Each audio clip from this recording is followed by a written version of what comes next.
You mentioned, of course, the fact that one of the things that after the '67 war, when Israel took over Jerusalem, okay, Jerusalem became for the first time an open city.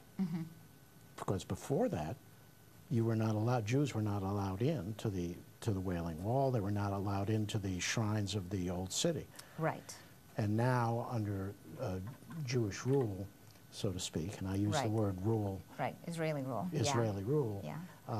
The city is open to people of all faiths to come and worship at the shrines.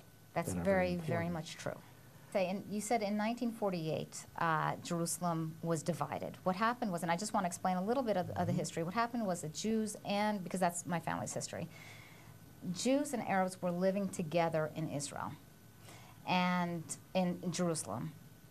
And the war, when the United Nations. The United Nations declared, partitioned Israel and into Israel and Palestine, and they went to war. The next day, the following day, there were attacks. And Jewish Jerusalem was under siege for 6 months. And in the end, we could not, we had a presence in the old city of Jerusalem, the old quarter where the Wailing Wall is, where the temple was. And we had been there for 2,000 years, but in 1948, we couldn't hold it. And we had to evacuate the old city.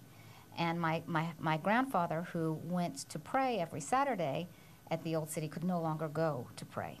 And so from 1948 to 1967, Jews were not allowed in to our historic sites, and the old city, the Jewish quarter, was destroyed.